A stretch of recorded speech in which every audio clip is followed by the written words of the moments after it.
Um, let's just recap. We're talking about the difficulty of managing the data. Rick points out that it takes big files, takes quite a bit of time to move it around, and he's also manipulating it and changing the file structure, right, Rick? Yeah, to some degree. Okay. And we're having the same experience with Barrow, but with a reasonably, we have Starlink and so forth. We have a reasonably good internet connection. It still takes a lot of time, and so my suggestion is that we follow what the other folks have done, and create a database of the macro data, and keep the residual the source data that who's responsible for it, keep it at their local. They're responsible for keeping it locally, and then in that metadata, the obviously the custodian or the observer, whoever who submitted the metadata to the database, would have their contact information would be there if someone wanted to pursue it further and delve into it further with them, and not have so that way each individual is responsible for their data, but they submit a metadata that would go into a relational database that could then be retrieved, and we find out, oh, there is data on this particular binary that was done a year ago by so and so. Fine, then I'll contact them if I want to redo it. But the metadata by itself should be sufficient to be able to, if you trust it, should be sufficient to be able to do your analysis or paper. I can see where you could do a relatively small, under a megabyte metadata file that would go in with when you do an observation, but you'd retain your own the data of yourself. Any thoughts about that? I think that would make sense. I would like to do that at Pyro. Can we do that in Chile? Can we pre-process the data in Chile so we don't have to download the entire files? Well, that's pretty much already being done, I think. I mean, we get down the BSP files and we get down FitzCubes, and there isn't any need for the raw images. Okay. Unless somebody wants to reprocess them for, we sort of, I think Leon has sort of agreed that, yeah, he doesn't need to process the individual files, the individual speckle files, because they're already there in the FitzCubes. And the part of the problem with transferring and storing is how many files there are, not just the size, but how many. Yeah. It gets bogged down with millions of files. It just can't move.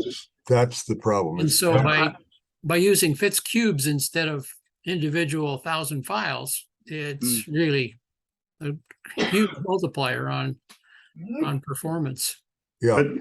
But if we can't we just download the BSP files and not even need the FitzCubes, because there's no real options or different kinds of analysis you can do up to the BSP cube. Well, I've done some different things with them myself, but that's sort of a specialized thing. But you've done analysis on the different things on the BSP files, right? Not on the FitzCubes. No, on the FitzCubes. Yeah. Really? Yeah. What are you doing on the for some purposes? I want to go back to FitzCubes and do something different with them, and then process them. Okay. At least in this extinction business, trying to calibrate the photometry side of things. Is it something the rest for speckle? It isn't necessary. BSP files is all you need. Yeah. It makes a huge difference in the IT solution. If we can work with just BSP files, then we can go about making an estimate and seeing what it's going to take to do it. Tom, let me clarify. Let me clarify something I said earlier about restructuring the file structure. I don't really do that.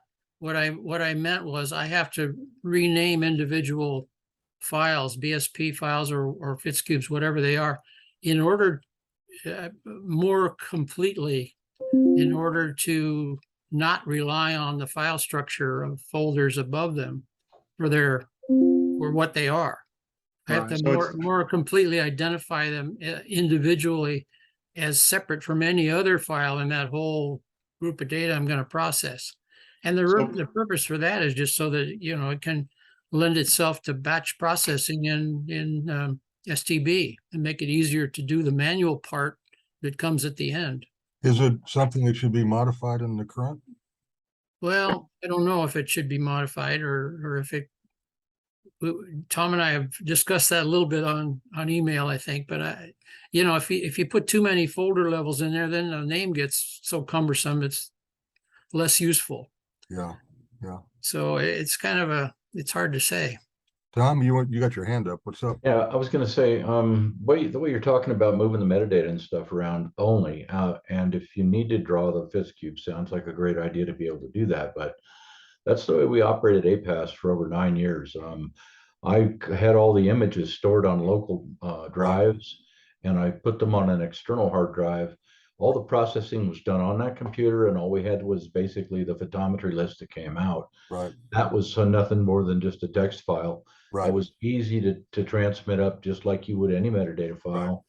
Right. And then later, when the disks became close to being full, we sneaker netted the actual images and anything necessary to process that back, where then it could be loaded onto, well, in this case, the AVSO servers. Mhm. So it's all there. But for us, it was really simple, especially with my extremely limited internet connectivity. Yeah. We were able to do that without any problems whatsoever. So Yeah. I think that's a great idea. If we go in and extract the metadata from each fit, for example, the header, the things that are important in there that we want to try to manage and put that into, like you suggest, some kind of a local store, then you can search that much, much better. And if you need to get an image, you go out and get it. Okay. Yeah. Where did you say the original images are stored? You said on SneakerNet somewhere. Well, So what we did, the original images all came down and got stored on these little 2 terabyte external drives, along with that night's data for processing on the machine. When that external drive became close to being full, we'd swap it out with another one and continue running here. And then I would just FedEx that back up to AVSO. And I always kept the files local on my local hard drive until I knew they had the external drives in hand and that data was good. And then I could delete that, open it back up, and go again. Yeah. That's So- I've got to run. That happened about every 2 to 3 months was when we would have to swap it around like it'd that. probably be even more frequent with speckle data. Oh, Russ, did you say you had to go? Yeah, I have to run. I forgot getting a talk at the college. I got to head down there for public talk and anyway, but I'll watch things later. Thanks. Good. Bye. but All right. But, I was gonna say, so Tom, like, say Dave's program gets updated and we want to reprocess stuff, then you're saying it is accessible, it's just on the APAS server, like we have to go and get it somewhere, Right. like it's right. That not was kind of a rare lost. thing. Yeah, no, I'm sure it would be rare, but it could, I mean, well, it seems like it should be rare, but just based on the frequency with which Exotic gets updated and we want to go reprocess stuff, it could be more frequent than anticipated.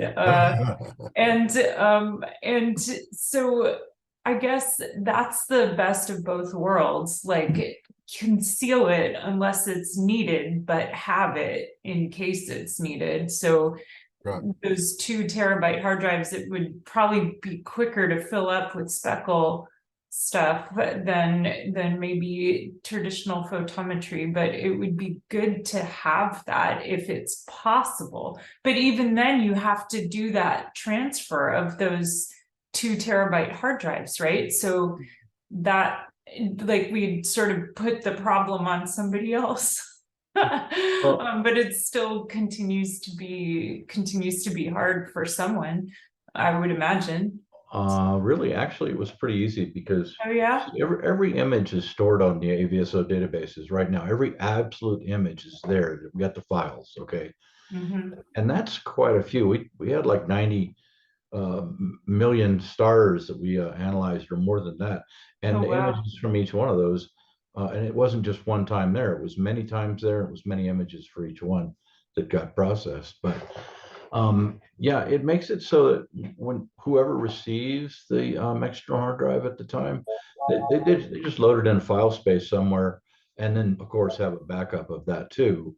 And it made it quite easy. We were able to retrieve the data simply by an email. Hey, I need this night's worth of data, whatever.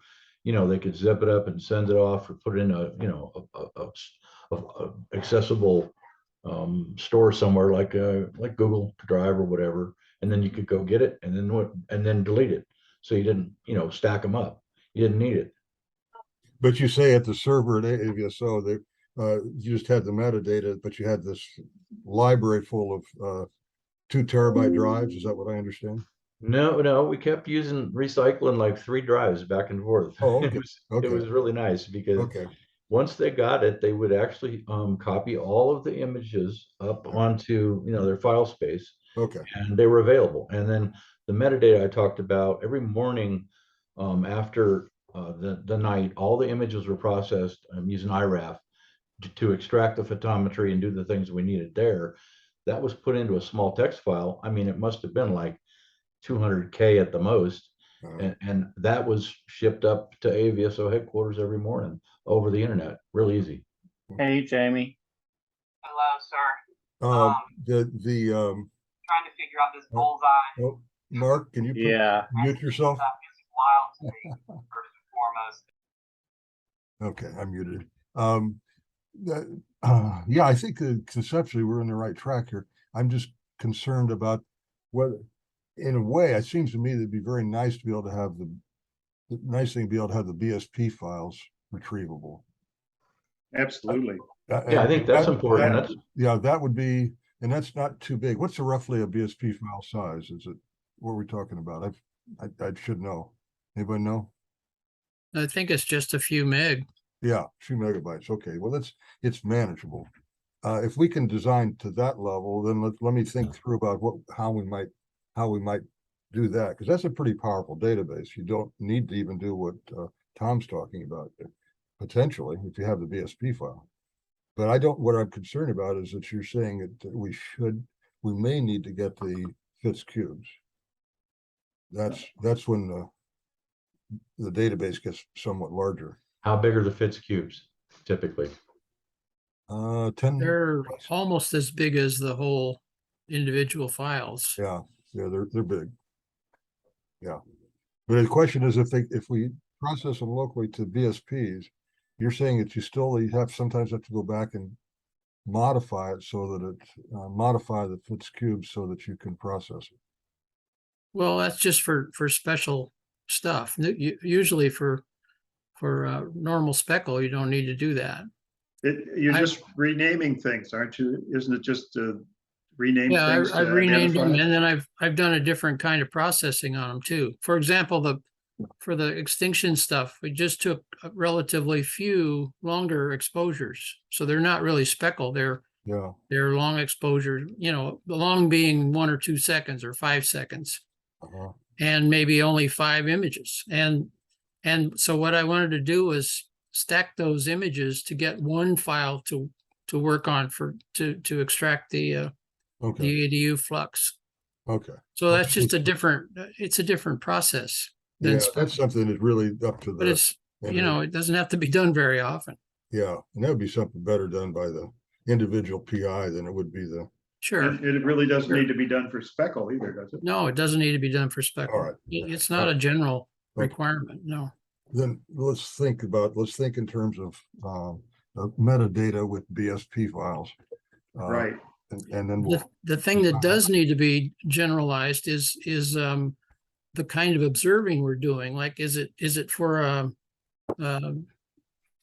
exoplanet eclipse or a binary, you know, eclipsing binary? Is it a long time series, or is it speckle? They're 2 kind of different animals. Yeah. And the data needs to be handled in a different way because of that. Okay, so we're talking about something more than speckle. I was just thinking in terms of Oh, stuff. yeah. If we want to include that, Yeah. you know, as a more general way to handle all the data. Yeah, I But think you should set it up so you can do that. You really Yeah. want to set it up so that Yeah, you've got that- the ability to Yeah. go after different data and certainly different telescopes. oh Ideally, yeah, it has to be different scopes. So absolutely no, but I was not, because there's not an equivalent, for example, in exoplanets of a BSP file. It's a no. different beast, and so that's I have to think a little bit to generalize it. We have to think a little broadly. Yeah, when you try to generalize it, you're going to end up for exoplanets, you're going to end up with a lot of files because you really do need to have the individual images. Yeah, but those Unless can you- also be processed as Fitzcubes and shrink the number of images at least, if not the size, Mhm. which helps a lot with uploading and downloading. Well, Or you could generate you should process. like a 2-line image file, which is just value and location, value and position, and then it's just data. It's just text at that point. You can reproduce that in anything. Yeah, but that I feel like that exists, right? Like I think what doesn't exist is the speckle. Yeah. You know, like there is an exoplanet database on AVSO already, Right. and it's Yeah. very functional. And it requires a particular file format, but Nick has Nina already able to output, I think, to that file format that they want, or maybe, or in any case, it's an easy process. for Nina. It comes out of the exotic processing. Yeah. This just comes from exotic, and it produces it automatically. Oh, sorry. I'm so sorry. Go ahead, Okay, Dave. Dave, go ahead. Yeah, sorry, the latency is really bad. I'm back on my computer and the latency is up, down, up, down. So please excuse the function of the internet here. So so you're talking about, you're confusing, I think, quite a few things here. Sorry, but so to do speckle, that's why I wrote the reduction program. To do speckle, you leave everything on the host computer. You run the processing program and you end up with BSP files, and those are the Right. only things you need to download, right? Right. Unless you want to also download calibration frames that were used to do the plate solves and so forth. Okay, but you don't have to do that. You can do everything on the local computer, except you could even log into the local computer and analyze the BSP files if you wanted to there, because Speckle Toolbox exists on that computer. That problem, in my opinion, is solved unless somebody is having some real difficulty with obtaining speckled data. So the other thing is all of the other stuff you want to do with the telescope, which we haven't really discussed at all very much, with how to obtain exoplanet time sequence photometry data. You can also analyze that on the local machine because you can upload any program that you need. So you just need to learn how to get on the local machine and do it if that's the problem, or if you like to do it on your computer, and there's good reasons for that too, then you've got to have a method of downloading just the stuff you need, or however the data transfer is going to work through Google Drive or through Mickey Mouse Storage Incorporated. I don't know, so, okay, that's basically, anybody have a disagreement with that? No, I think maybe you were out. That's what we're setting up a computer at Barrow for exactly that purpose. That'll just keep people will not have to process on the mount computer. They'll process on that computer. And that way I don't want to have everybody's brother in there playing around with the mount computer for what might happen. So they'll have the data will go over to the second computer, and they'll be able to access and process it there, and then just download from there. Just download the BSP file. Or it could be the AVSO report for an exoplanet. Pat, are you going to provide So, standard FTP capabilities for this? I'm going to what? Are you going to provide standard FTP capabilities, even secure FTP, so so that a person can do it directly instead of, for example, having to go to the Google Drives, navigate telescopes data and all that stuff. I haven't thought, And then, I'm just trying to get the local computing solved right now, but and then I'm wide open on how the best structure for people's access. I mean, I'm just thinking about Barrow right now. I'm not trying to go with, you know, a bunch of students, but I'd like to conform it to the whole master plan here. Go ahead, Dave. I'm sorry, I probably interrupted. Okay, so, well, so in my opinion, it's the individual, at least on the Chile telescopes, it's the individual responsibility of the PIs to, you know, get the data down for their particular project, other than for speckle. We need Leon here because I think he's the guy that's been setting up Google Drive and et cetera. And he's the guy that's been having trouble with all of this stuff. You know, it's millions of files, you know, even though they're tiny in a sense, you know, I suppose there's so much overhead and other crap that's going on that it just doesn't work. But I don't understand why we're downloading into, you know, millions of files at this point, since you can just download a BSP file, unless we've done something, you know, stupid along the way, which we probably have. Well, He has been downloading the FITS cubes as well as the BSP files, and some of the individual files in order to get the plate solve images. So you know, it's overkill now, I think, to some degree.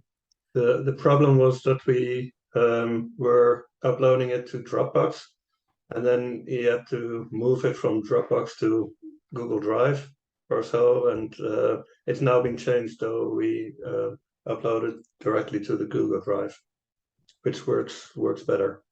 But if you have to archive stuff from Google Drive, that'll take a long time as well.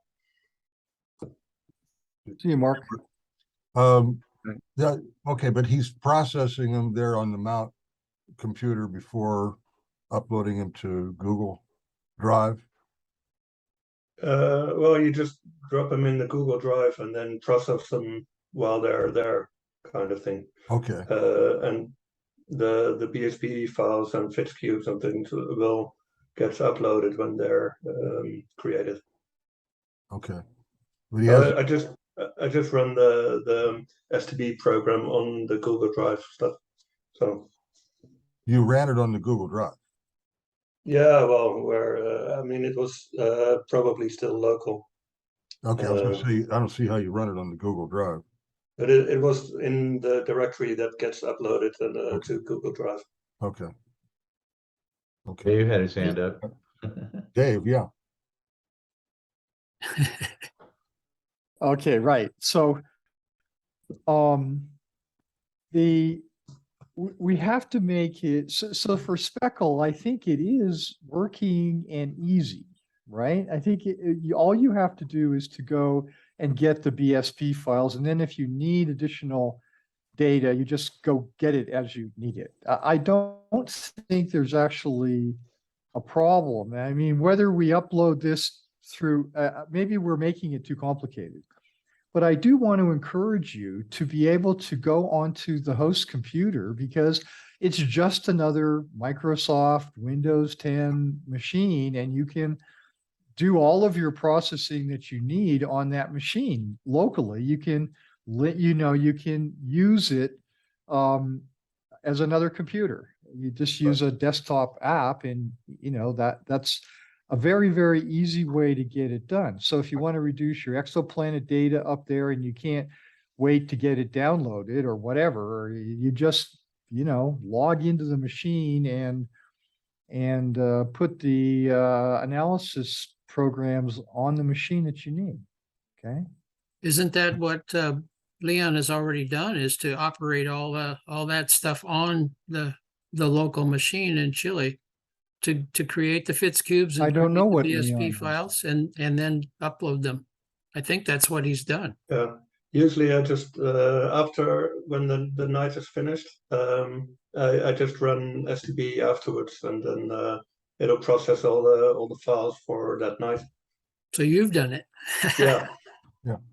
And The exoplanet software is good on the cloud, but that's okay. I mean, I can get those files. They're less large usually, if they're on Google Drive.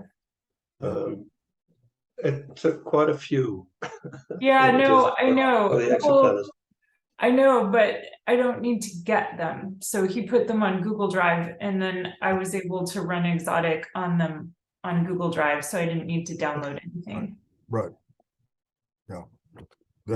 Yeah, that's the way to go for exoplanets. Yeah. Like Calais said, there are other databases for other kinds of programs, and maybe we like Dave has said many times, we should just focus on Speckle, and it's basically it's already done. Yep, I agree. Yeah. I agree. But people still want to be able to retrieve from various telescopes Sure. the BSP files. And so that's the question we're addressing, not the local. We're addressing how do you, I think in Russ's mind, he's thinking there's going to be maybe dozens to hundreds of people doing Speckle. And where's the common database to be able to find out what has been done and be able to identify it and maybe retrieve from the PI or something like that. That's the concept I thought we were dealing with. Well, we need to have the metadata that goes along with the that's the BSP point. files to do Right. that. That's all we need, I think, is those two things. And I was just saying, I wanted to get an estimate of that to see what it's going to cost to maintain that kind of database. And so I'm just trying to figure out what the components would be so we could price it out, because it's not free. Not Right, free. but the metadata is just a small text file, and then you've got the BSP file, and that's it for each Yes, flag. Dave. Yeah. Dave, yes. So the typical BSP file, you can do this calculation. The typical BSP1 files are about 30 megabytes each. Okay. Currently, it depends on, but that's a close enough estimate. So you need one for the target, one for the reference, Mhm. and you can calculate, I don't know how we do, maybe, let's say worst case, you do 100 targets and 100 reference stars in a night. That's a lot. So you got 200 times 300, so 30 megabytes each. So what is it? That's at 6 gigabytes per night in That'd be Speckle simple. data. Right. And that would be an absolute maximum. Okay. Okay. The BSP files are around 12.5 megabytes, 12 and a half. something like that. Oh, Great. okay. So that 12 and a half times, Two. bigger. So what it'd did be I say? 200. 25 per target, 25 megabytes per target. Right. Right.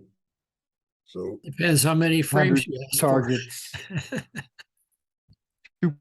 2.5 gigabytes max per evening, and probably more like half of that, Right. on the average, maybe a gigabyte per evening in BSP files. And that's if you want every one of them.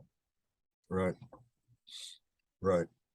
So if you do 200 nights a year, let's just say that that's 2 terabytes average per one telescope. And we're talking about 3 to 4 right now. So we're talking potentially, somewhere between 5 and 10 terabytes a year. Right? Okay. You also have the metadata file, but that's just a small text file. That's Doesn't count. Lost in the noise. Right. So we're talking about something where we're going to have a system that would store at least 5 terabytes and maybe more. And that's just for our 4 telescopes. Are the BSP files already pre-compressed, Dave? No. Well, you could probably save a lot there by compressing them No. as well, and then you'd have less to transfer across the internet. That's an easy process to do. Yeah. We do it all the time with ours. In Right. fact, every image that was taken, once it's captured from APAS, it gets processed into a compressor. And we put BZ2 files out there. That's how we do them. Okay. What is that? What are you saying, Rick? Oh, Dave just asked a question about the extinction stuff. Oh, okay. Well, we've gone far enough for this right now. Let's, this is where I wanted to, or spend more time on it. I want to be sure we're in general agreement on what we're trying to do. Okay. Yeah. Okay, well, could I then hijack for just a minute because I have to go in a second to talk about Mount Wilson again really quickly. Tom Meneghini said that the date we had looked at was reserved by another group, or rather he didn't. Richard Bell said that because he was looking at calendars and whatnot. So would the weekend before that work for people, March 18th? And that would be March 18th, 2023. If we were to go, and who would bring students? So I was thinking not to bring students, but I could bring maybe like 1 or 2 like Sophia type students. But not a large crowd because it would be like an engineering run. Do you have other students like Sophia? I have very few, but there are 1 or 2. And so I could make it, it's kind of tricky with my school to make it, it would have to be like unofficial, and there are all sorts of rules that I won't bore you with, but like I wasn't thinking to bring a large group because I was thinking it would be sort of like an engineering run.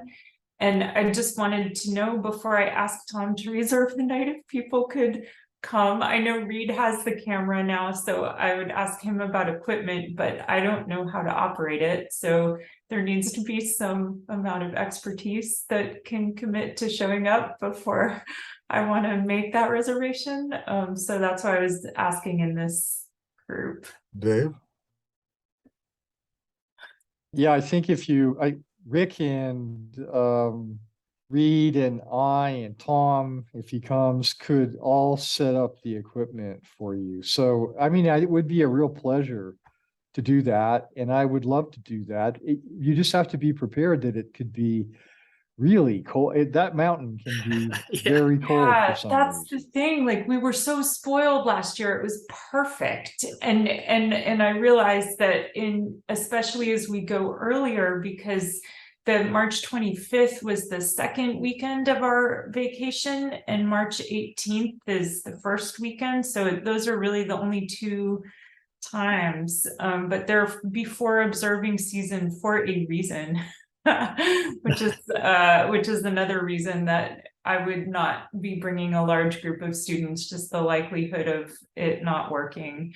But the ones that I bring will be the types that can handle that are ready for disappointment. But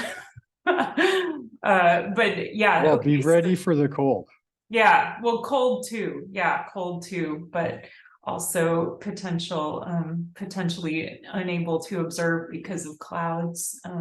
But we could still, like, what could we do if there were clouds? Could we set up the system, and like, can we take stuff with the dome closed, like just some pictures of the interior of the dome?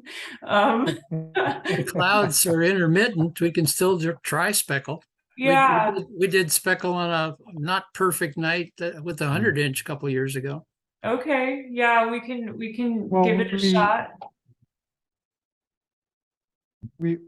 I think we should make it, the clouds are fairly likely. I would say at least 50-50 or maybe worse. So we have to have other entertaining activities for the students to do, like reduce data. Ooh.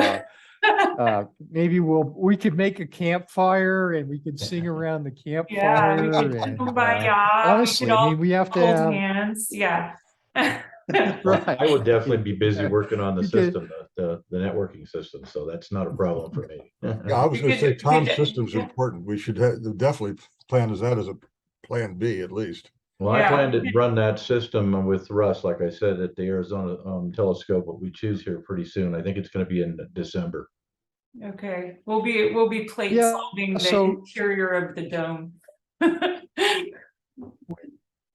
No, we actually have to create an entire plan B for that evening, at least until what, 11 o'clock or something, when people will go to bed anyway. We plan it completely, I'm I'm a 10 o'clocker, you know, I'm out, I'm gone.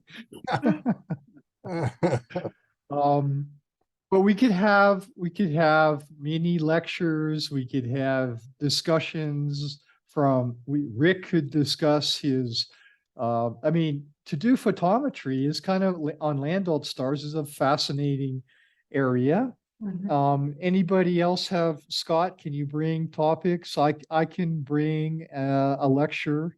You know, we could talk about, Clebsch-Gordon coefficients and I'm joking. Well, I would, yeah, I mean, I don't even know if we need to, Um, like, they'd be excited to do a tour and see the place, even if we can't use the telescopes. So, but I wouldn't be bringing very many, like, I'm seriously thinking 1 or 2, like probably 1 or 0. Like we could make it an engineering run that was not Would kind that be the best use of the nights that we've got banked, though? It seems to me like you want to take those and use those particular nights with the real student work. Yeah, well, so, and then, oh, well, I mean, maybe I could bring a few more. I could maybe bring like 3 or 4. I don't know. I have to coordinate with the school and they have a lot of rules for these kinds of trips.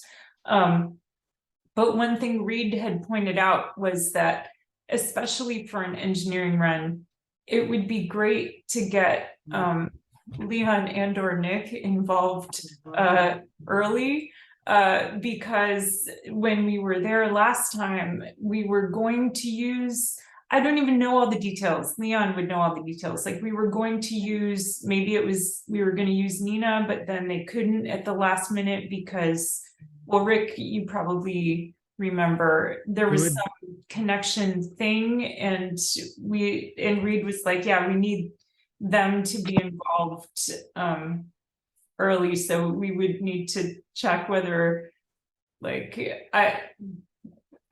we could get that in place.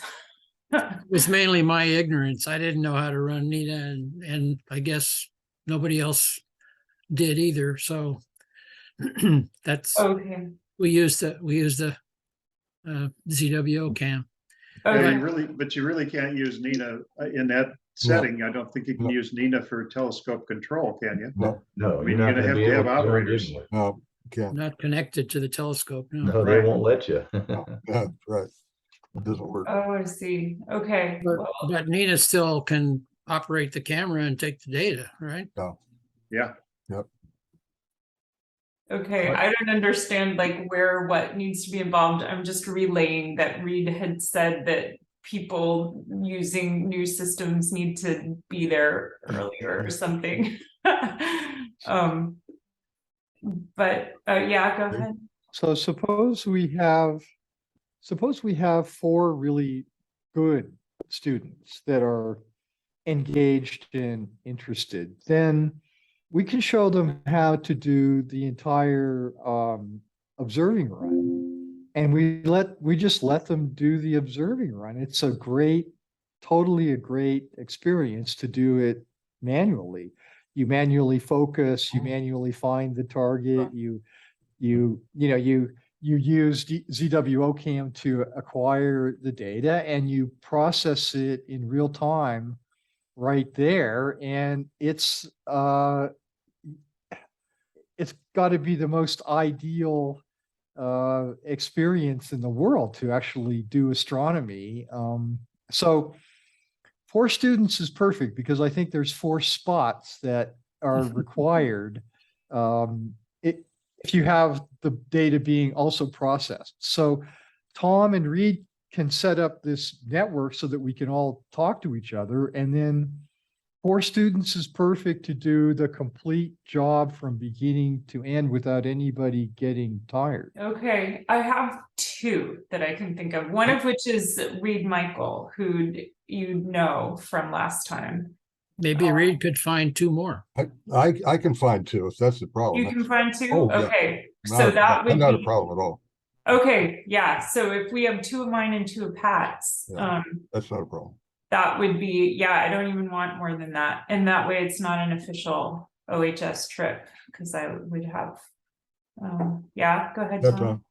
I was gonna say, if we're gonna actually let students do everything like they're gonna be doing on, like we do remotely, basically, I think you ought to be using Nina if we can. We need to learn that. That's the system that apparently we're going to be using. That's what you use, Pat, isn't it also? Yep. Yeah, we're using. And we ought drops, to teach them on the right software right to begin with. I mean, yeah, we have to get up to speed with it, but we've got time. And that way they won't have to learn one thing and then not use that again because they go to a different software. But Scott and I decided on that this summer, figuring that for the students I got this fall, they're using Nina. That's we don't want them to. I appreciate what Dave's saying about doing it down nuts and bolts level, but then I want to be done and start working and using Nina after the class. I'm sorry, Dave. Yeah. Well, we can't use Nina to do the telescope acquisition. No. I mean, we can't move the telescope using Nina because the telescope isn't connected to Right. anything. It's push button technology. So and Nick will have to call. I know Nick has probably something to say about this, but he'll have to comment about whether Nina can be used in a kind of a whatever automatic mode. Yeah, I think you can probably just use it to control a camera and the filter wheel. Right. Well, I guess there isn't even a filter wheel, is there? Right. But it's kind of a simple use of Nina, but it certainly can be used and demonstrated on the camera. The step 1 in the sequence is to go to RA deck. We can't do that, so you have to eliminate that, but you can start doing the other steps past that, and it's going to produce the right file structure for automated processing then. Yeah, the other thing you can't do is focus. Yeah. You have to delete those 2 steps. I'm sorry, Nick, what's Yeah, you could just use it for imaging or use it for imaging and focusing, or it depends on what you want. Or you use it for take an image, plate solve it, see if you're on target or not. Stuff like that you can do. If you know which students are coming, then I could also explain a few things beforehand to them, or take them Okay, yeah, okay, I'm gonna start putting stuff in motion for this then. It sounds like we have a quorum. I'm sorry that I have to leave now, but bye everyone. Thank you. The targeting list will be more like the traditional targeting list because we won't be able to use the automated reference star selection that Nina provides. So it'll be a pretty basic use of Nina. Somebody just said we can't use it to focus. Why not? We had that focuser there, and Nina can connect, through the ND drivers. Oh, is the focuser on the camera? Yeah. It's Oh, it's okay. on the Then you use it telescope, for focus. but it's it's a motor driven focuser, so it can be remotely controlled. Right. I think the problem will be the target list and moving the scope. Other than that, it should work. So Nina should be able to do the focusing and the filtering and the data acquisition and the plate solving. And posting the files in the right structure so that Right, putting them. Yeah, And that's then more immediately save them worthwhile. across the network to our store, and then anybody can process them if they want, like we did last time, except without SneakerNet, without the. So we've got ways to keep the students busy, Dave. If it's a Yeah, cloudy so I night. think it's a great plan myself. It's a really good plan. I think we use Nina where we can, and the obvious place is in image acquisition. And with the script, it'll put all of the files in the right place so that you can automatically process it, which is wonderful. So that's a great plan. We should do that. And if it's cloudy, we have a plan B. Everybody comes with something, interesting to talk about. Good. Some good, half-hour talks on subjects, and then we go to bed. I We would still def- have a great time. Yeah, and I would definitely bring some prior data, and we could do some training on how to handle the BSP files. I could go through how NIDA works. That would be I think, a relevant talk. Yeah. Can you give those talks to us here beforehand so we can learn how to the right way to do it too? Well, you should just log in Right. one night on Everybody's got to Barrow. give the talk. Yeah, We do it frequently. we do Okay. it. I'm doing another one tonight. So yeah. In fact, we recorded some. It'd be a little, you never really Barrow. We don't kick it off and let it start from the very beginning. We have to, because we can't plate solve, we have to deal with it a little differently than the design goal. So there's some manual processes up front. What's it? Guys, Yeah. I've got to go, so Yeah. I got to say goodbye. It was great to join the meeting. I'll try to make it next week, okay, too. Yeah. Bye-bye. Bye, Dave. Bye-bye. Bye-bye. Yeah, I've got to go too now. Yeah, well, you got saved from having to present again, Rick. Right.